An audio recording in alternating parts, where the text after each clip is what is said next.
Hoje nós vamos falar sobre inibidores de corrosão. Então, o que se trata um inibidor de corrosão? Um inibidor ele é uma substância ou mistura de substâncias que, quando adicionada em pequenas quantidades, ele diminui, né, ou elimina a corrosão através de diversos mecanismos, né? Mas o que é importante frisar aqui é que ele precisa ser adicionado em pequenas quantidades. No entanto, essas pequenas quantidades, ela é uma medida subjetiva. Pode ser que alguns inibidores nós tenhamos que adicionar coisa de 10 ppm, 20 ppm, e outros que a gente tenha que adicionar coisas perto de 500 ppm, 800 ppm, até 1000 ppm, dependendo da capacidade desse inibidor, né? Antes de a gente falar propriamente dos inibidores, a gente tem que avaliar alguns fatores quando nós vamos aplicar esses inibidores, né? Então, o primeiro fator que a gente precisa avaliar é a causa da corrosão, né? Então, a gente precisa saber quais são as causas daquela corrosão para a gente, né, escolher o melhor inibidor possível para aquela aplicação.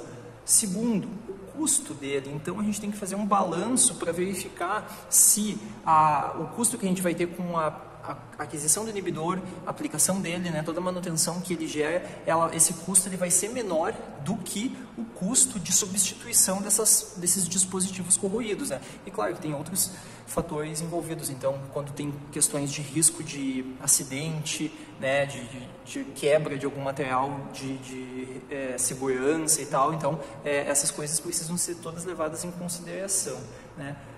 Propriedades e mecanismos, né, dos inibidores para ver se é possível a gente usar ele, né, cada inibidor num determinado tipo de metal. Então, alguns inibidores funcionam muito bem em aço, mas não funcionam tão bem em alumínio. Então, a gente precisa ser capaz, né, de diferenciar essas coisas. E, por fim, condições adequadas para o uso desses inibidores, porque esses inibidores eles interagem com a superfície metálica. Então, eles podem alterar outras propriedades da superfície metálica. Então, se a gente estiver usando um inibidor num trocador de calor, por exemplo, que é um dispositivo que normalmente se usa inibidor de corrosão, se a gente usar um inibidor que forma uma camada, né, isolante térmica, o que vai acontecer? O nosso trocador de calor ele vai perder capacidade de trocar calor, que é a função dele. Então, o inibidor ele vai estar atrapalhando, né, a função daquele dispositivo, apesar de ele estar inibindo a corrosão. Outros inibidores, eles causam espumas. Então, alguns inibidores orgânicos à base de detergentes e tudo mais, se eles forem aplicados em ambientes que estão sob muita agitação, eles podem provocar espumas. Então, isso pode se tornar um problema bastante grande. Tem outras questões. Se a gente estiver trabalhando com a indústria alimentícia, a gente tem que garantir que aqueles inibidores eles não fazem mal para seres vivos, né, que estão aí, eventualmente, consumindo resquícios desses inibidores. Então, a gente tem que avaliar, né, essas questões antes de aplicar, porque eventualmente a gente usa inibidor, inclusive, em transporte de água potável, né? Então, para não corroer as tubulações que transportam essa água. Então, esse inibidor ele tem que ser totalmente não tóxico, né? Então, são algumas questões. A gente pode separar os inibidores em algumas categorias. A gente separa eles em inibidores catódicos, anódicos, mistos e orgânicos. A gente vai começar falando dos inibidores anódicos. Então, para a gente entender como é que funciona o inibidor anódico, a gente vai fazer uma curva de polarização. Mas, essencialmente, como o próprio nome do inibidor já diz, né, como o próprio nome da categoria já diz, ele é um inibidor que ele vai atuar majoritariamente na reação anódica. Ele vai inibir, suprimir a reação anódica. Então, se a gente fizer uma curva de polarização fictícia, aqui, então, a gente teria a curva catódica e a curva anódica, né? Isso daqui numa situação, o azul vai ser sem inibidor, tá bom? Então, a gente tem essa situação aqui. Se a gente adicionar inibidor, o que vai acontecer? Essa nossa curva, deixa eu só fazer uma projeção aqui da nossa curva catódica, né? O que vai acontecer? A nossa curva anódica, ela vai ser deslocada para a esquerda. Então, essa curva anódica ela vai estar acontecendo aqui, certo? Então, isso daqui seria com inibidor. Então, o que acontece quando a gente adiciona um inibidor anódico? Vamos reparar no seguinte, nós temos aqui a corrente de corrosão ICOR sem inibidor. E agora, nós temos nossa corrente de corrosão ICOR com inibidor, reparem, menor. Bom, então ele está cumprindo o seu papel, certo? Mas nós também temos uma alteração no potencial de corrosão. Então, olha só, o ECOR sem inibidor de corrosão está neste potencial aqui. O ECOR no potencial, o ECOR com inibidor de corrosão está nesse potencial aqui, certo? Então, o potencial de corrosão de inibidores anódicos, ele sobe e a corrente de corrosão, evidentemente, ela diminui, tá? Tem mais um detalhezinho que é importante a gente mencionar, que é o seguinte, essa curva, se a gente fizer ela só de forma esquemática, ela seria uma reta, né? Então, quando acontece que nem aconteceu aqui, o que aconteceu? A curva, ela simplesmente foi transladada para a esquerda, ou seja, né, ela está indo para uma condição de corrente menor. Mas quando acontece uma alteração na inclinação dela, isso também é possível de se acontecer. Normalmente, se a inclinação dessa reta mudar, esses fenômenos vão estar relacionados à alteração da energia de ativação daquela reação acontecer. Então, uma reação de oxidação. Então, o inibidor, ele pode alterar a energia de ativação para essa reação acontecer. Então, é uma reação de oxidação. O inibidor, ele pode atuar também dificultando o mecanismo como isso vai acontecer, certo? E não simplesmente bloqueando a superfície. Então, existem essas duas formas, né, de atuação. Inibidores anódicos, eles também podem, né, funcionar de uma outra forma, pode ter um efeito um pouquinho diferente na corrente ali de corrosão e tudo mais, que é o que a gente vai fazer agora. Então, vamos lá, a gente tem uma curva catódica, né, qualquer, uma curva anódica, numa situação sem corrosão, tá? Sem inibidor de corrosão. Então, mesma situação, sem inibidor. Agora, o que o inibidor anódico ele pode fazer? Ele pode ser capaz de alterar totalmente a maneira como essa curva anódica se comporta. Então, a gente pode ter um efeito que o inibidor ele vai causar uma passivação. E aí, lembra que aquela curva catódica, quando a gente falou lá de passivação, ela tinha esse formato aqui? Então, o que vai acontecer nesse caso? A gente tinha, de novo, né? A gente tinha essa corrente de corrosão aqui, sem inibidor, e esse potencial de corrosão aqui, sem inibidor. Agora nós vamos ter este potencial aqui de corrosão como inibidor e esta corrente aqui de inibidor, certo? Como inibidor. Então, reparem que, de novo, né? O potencial, a corrente de corrosão ela diminui, mas por um processo um pouquinho diferente. Aqui, o que aconteceu? Aconteceu uma passivação do material. Então, o inibidor ele foi capaz de passivar o metal.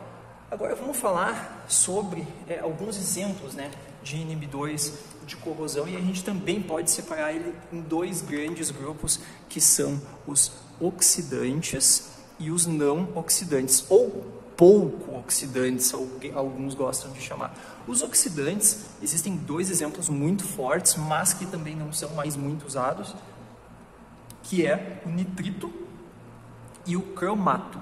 O que acontece com esses dois caras aqui? Tanto o nitrito quanto o cromato, eles são ânions, né? E eles vão sofrer reações de redução, tá? Então, vamos lembrar, o que uma reação de redução ela precisa? Ela precisa de elétrons, essa reação ela precisa receber elétrons. Então, eu vou escrever a reação do cromato aqui para a gente visualizar um pouco melhor. Então, a gente teria dois cromatos, mais íons hidrogênio, mais 6 elétrons, formando um óxido de cromo, mais água, tá? Então, o que acontece? Esse cara, ó, ele precisa de elétrons. E esses elétrons, eles vêm da onde? Eles vêm justamente da oxidação do ferro. Então, se a gente tiver uma superfície aqui, a gente vai ter ferro, tá? O ferro vai oxidar, formando ferro 2+, e ele vai liberar 2 elétrons. Quando ele liberar esses 2 elétrons, esse cai aqui, esse ânion aqui, o Cr2, 4 menos 2, ele vai chegar aqui, certo? Vai se combinar formando o Cr2O3, que é um óxido, e ele vai se formar aqui nessa superfície. Até vou fazer em outra cor. Então, o que acontece? Inicialmente, inibidores anódicos, eles precisam que o material sofra uma pequena corrosão para formar essa camada. E aí, essa camada, ela é formada tanto por esse cara aqui, quanto por um óxido misto de ferro. Então, um óxido misto de hematita e um óxido de cromo. E ele vai passivar o aço, certo? Vai formar uma camada passiva. Então, por isso que a gente chama ele de oxidante, certo? Ele usa, né, a oxidação do ferro para formar essa camada passiva, até porque o nitrito ele não forma um filme, um produto, né, sólido, ele forma um outro íon, só que ele oxida o aço de tal forma que na superfície do aço a gente tem uma camada passiva de hematita, certo? Então por isso que a gente chama eles de oxidantes. A reação deles é uma reação de redução, então eles precisam desses elétrons, e para eles conseguirem esses elétrons, eles oxidam o ferro, né? Então eles têm esse poder de oxidação. Também é importante dizer que esses inibidores anódicos, eles precisam de ter uma concentração crítica, certo? Então, por que uma concentração crítica? E ela tem que ser, enfim, a gente tem que trabalhar acima de uma concentração crítica, porque se a gente trabalhar numa concentração muito baixa, essa oxidação aqui, ela não é capaz de acontecer em toda a superfície do aço. E aí a gente vai ter pontos onde o aço não vai estar passivado, vai acabar acontecendo corrosão. E aí tem mais um detalhe: quando se forma esse filme passivo aqui, esse cromato ou nitrito, ele é consumido, então a concentração dele na solução diminui. Então precisa também existir esse trabalho de reposição ao longo do tempo. Só antes de nós continuarmos falando sobre os não oxidantes, um detalhe sobre o cromato e o nitrito: eles já foram banidos da sociedade, todos os países desenvolvidos proibiram o uso deles porque, na verdade, eles são extremamente tóxicos e cancerígenos. O cromato, ele, no seu processo, ele libera cromo 6, né, então, que já é sabidamente um agente cancerígeno. Então, normalmente, né, a gente não vê mais a aplicação desses inibidores industrialmente. Eles foram proibidos, apesar de serem extremamente poderosos, certo? Então agora vamos falar de inibidores não oxidantes. Então a gente tem alguns exemplos aqui já apresentados. Então são eles: polifosfatos, silicatos, benzoato de sódio, vanadatos, tungstatos. Então como é que eles funcionam? Um detalhe: eles precisam ter oxigênio dissolvido para funcionar, certo? Então esse é o primeiro detalhe. E aí o que acontece? Normalmente eles formam ânions combinados aí com o sódio da sua própria estrutura, ou enfim da própria solução que possui. Eles formam produtos, né, sais insolúveis e aderentes na superfície do ferro, certo? Então o que acontece? A gente adiciona esse cara aqui, ele se dissocia, né, em ânions e cátions. Então ele é extremamente solúvel em água, né, esses caras, todos eles aqui. E aí, na presença de oxigênio dissolvido, eles reagem aqui com o ferro, né, e aí eles formam produtos, né, sais insolúveis aderidos na superfície do ferro. Então, basicamente, é assim que todos eles funcionam, tá?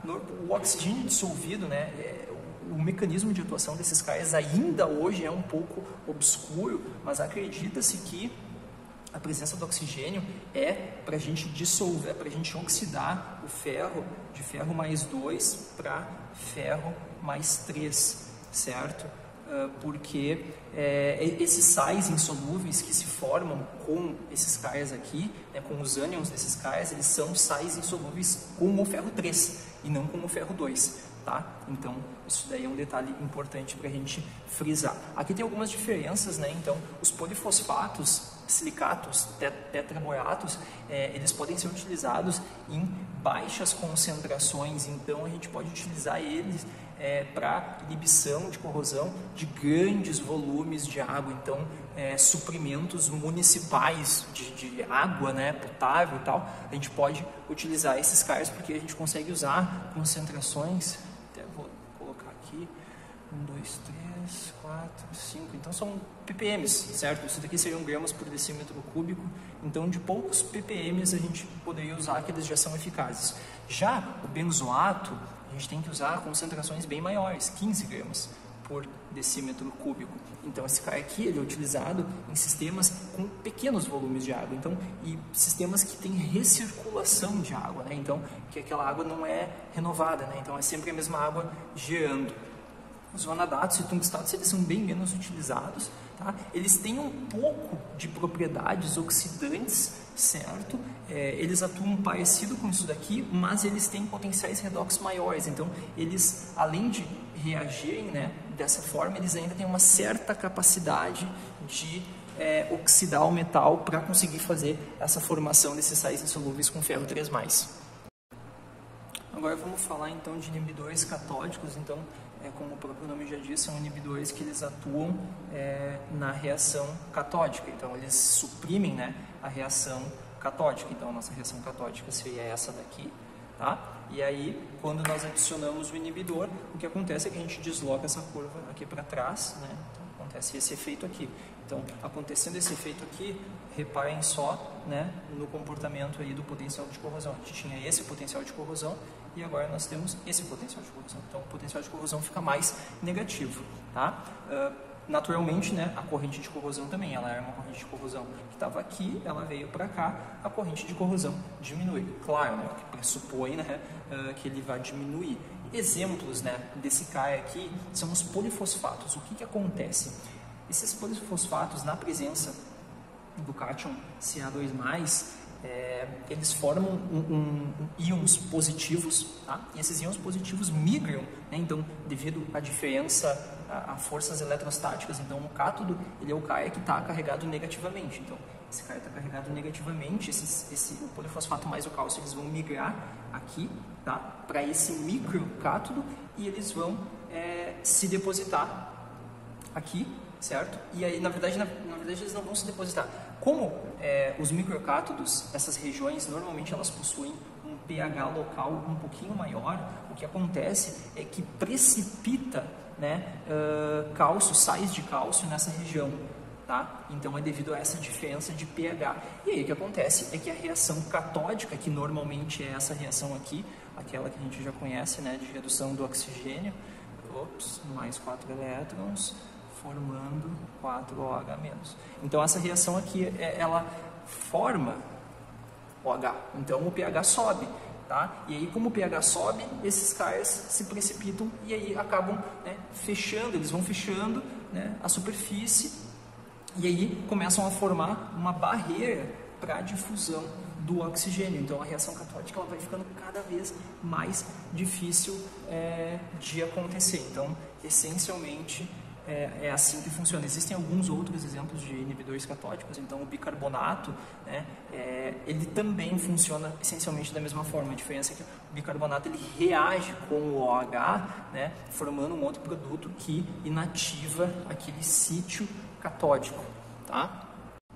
Já os inibidores mistos, eles vão atuar em cima das duas reações, em cima das duas curvas, né? Então a gente tem a curva catódica e a curva anódica. Quando nós adicionarmos o inibidor do tipo misto, o que vai acontecer é que esses CARs, eles vão, né, ser deslocados ambos para a esquerda, e aí o que acontece? Não acontece muitas alterações no potencial de corrosão. Então essa é uma diferença, né, em relação aos outros. Os outros alteram o potencial de corrosão, mas naturalmente, né, a corrente de corrosão ela vai diminuir, né, em relação ao que não tinha inibidor. Como é que acontece? Na verdade, o que acontece nesses casos é que esse tipo de inibidor eles formam películas gelatinosas, né? O inibidor reage com os cátions metálicos e formam películas gelatinosas que se espalham por toda a superfície. E aí acaba acaba atuando, né, nas duas reações, tanto na catódica quanto na anódica. Outros fenômenos também suprimem, né, inibem as duas reações. Então, fenômenos de adsorção, quando a gente tem moléculas orgânicas grandes absorvendo, elas bloqueiam o acesso do eletrólito na superfície e aí acaba diminuindo a taxa de reação tanto da catódica quanto da anódica. Uma maneira de a gente medir o quanto bom ou ruim um inibidor é pela eficiência de inibição. A eficiência de inibição ela funciona da seguinte forma: a gente pega a corrente sem inibidor menos a corrente com inibidor, divide pela corrente sem inibidor e multiplica por 100. Tá? E aí a gente vai ter um valor entre 0 e 100, no caso. Na verdade, nunca vai ser 100, né? Mas, enfim, quanto mais próximo de 100, mais eficiente esse inibidor ele é, tá bom? Então, é uma maneira bastante simples de a gente medir a eficiência desses inibidores. O que acontece é que a gente tem que ter as curvas de polarização das duas situações, né? Então, a curva de polarização da situação sem inibidor e a curva de polarização da situação com o inibidor. Outras medidas que a gente pode fazer são a gente medir a eficiência de inibição anódica ou a eficiência de inibição catódica. Então, a gente separar. E aí, como é que a gente faz? A gente escolhe um potencial, certo? Determinado, e aí a gente pega essa corrente aqui e faz esse mesmo processo. Só que aí a gente vai ter a eficiência de inibição da reação anódica. E a gente consegue categorizar melhor esses inibidores, para a gente saber se ele é um inibidor majoritariamente anódico, um inibidor catódico, se ele é um inibidor de atuação mista, mas com predominância em alguma das reações, né? Então, isso daqui é uma maneira de nós medirmos algumas coisas. Mais um detalhe: quando essa inclinação aqui que eu comentei, a inclinação dessa curva aqui, ela não muda, a gente assume que o mecanismo de reação ele não mudou, né? Então, se não mudou a inclinação da curva anódica, o mecanismo de oxidação lá do ferro, ele não mudou. A única coisa que está acontecendo é que, como a gente tem agora inibidor, né, depositado sobre a superfície, existe uma área menor, certo? Disponível para essa reação anódica acontecer. Então, vai acontecer menos reação anódica. E aí, por isso que a corrosão vai diminuir, certo? E a gente consegue fazer algumas relações desse tipo. A gente faz relações da corrente com o percentual de recobrimento da superfície. A gente consegue dizer quantos % da superfície estão recobertos pelo inibidor. Claro que isso é algo que não é estático muitas vezes, né? Então, se a gente pegar uma imagem aqui de topo de uma superfície, a gente tem, por exemplo, inibidores absorvidos, né? Por exemplo, aqui, então nessas regiões não tem nenhuma reação acontecendo, tá? A diferença, o que acontece é que esses caras eles podem se movimentar, então essas coisas vão se movimentando, certo? Tudo isso é muito cinético, então essa medida de percentual de recobrimento é uma medida média, tá? A gente não pode ser absolutista nesse quesito. Por fim, os inibidores orgânicos, eles também são comumente chamados de inibidores de adsorção. Eles são tradicionalmente categorizados como inibidores do tipo O, do tipo S, do tipo N e alguns inibidores que contêm fósforo e arsênio, tá? O que acontece com esses caras é que eles têm algumas diferenças entre si. Os do tipo O e os do tipo S, eles são os inibidores que nós chamaríamos de aniônicos, ou seja, eles têm elétrons bastante expostos, então os elétrons eles estão disponíveis para reagir, tá? Então, o que acontece? Se o nosso metal tiver um potencial de carga zero positivo, o que é um potencial de carga zero positivo? Na verdade não é um potencial de carga zero, é a gente estar num potencial acima do potencial de carga zero. O potencial de carga zero é uma medida que mede exatamente o potencial onde o metal não tem nenhum tipo de carregamento, tá? Só que esse potencial ele não é igual ao potencial de corrosão, tá bom? E aí, normalmente, os aços em meio ácido ou neutro, eles têm o seguinte: o potencial de carga zero, ele seria, por exemplo, menos 0,5, e o potencial de corrosão é menos 0,4. Então acontece o que? A gente está num potencial mais positivo do que o potencial de carga zero. A gente tem cargas remanescentes positivas. Esses caias aqui, como eles são aniônicos, eles têm uma atração eletrostática para absorver aqui. Então aí moléculas que tenham oxigênio, né, enxofre, elas vão ter uma tendência a absorver. Claro, essas moléculas vão ser moléculas orgânicas, então a gente pode pegar aqui um exemplo de uma molécula que seria isso daqui, certo? E esses caias vão absorver aqui, né, por exemplo, e aí vão, se essa cadeia carbônica aqui for longa, ela tem um caráter ainda hidrofóbico, né? Esse caráter hidrofóbico, ele espelha, ele expulsa a água, então o que vai acontecer é que a água não vai conseguir acessar a superfície, nem a água, nem o que a água estiver carregando, como por exemplo íons agressivos, né? E tem mais um fator ainda, que esses caias aqui, eles ficam fazendo movimentos estéricos, né, que nós chamamos. Então eles ficam transitando aqui em cima da superfície, então eles bloqueiam tanto os sítios catódicos quanto os sítios anódicos, né? Então isso daí é algo que acontece tanto nos do tipo O quanto nos do tipo S. Os do tipo N, eles têm uma afinidade, né? Então, como eles são positivos, eles têm afinidade por superfícies negativas. E eu comentei antes que, em geral, o aço ele possui, né, cargas remanescentes positivas. Então, positivo com positivo, eles não vão se atrair, tá? Mas, ao mesmo tempo, inibidores com amina, né, que eles levam grupos nitrogenados, eles são muito eficientes. Então, mas como, né? O que acontece é que existem outros ânions que eles podem se absorver aqui, preferencialmente, certo? Sobre o aço. Então, aí o cloreto é um ótimo exemplo. O cloreto se absorve, né, fortemente em cima do aço. Esse caia se absorve em cima do aço. Então, aí, agora o que acontece? A dupla camada interna aqui, a dupla camada elétrica, a camada interna de Helmholtz, ela está mais negativada. E aí esse caia, ele absorve, né, fisicamente em cima do cloreto, tá? Então ele se aproxima aqui através dessa atração, e aí só que a estrutura eletrônica do ferro e desses compostos nitrogenados, ela é compatível, e aí esses caias compartilham elétrons e absorvem, certo? Então acaba que o cloreto ele atua como uma ponte, certo, para absorção desses caias. Então acaba acontecendo esse efeito, e por isso que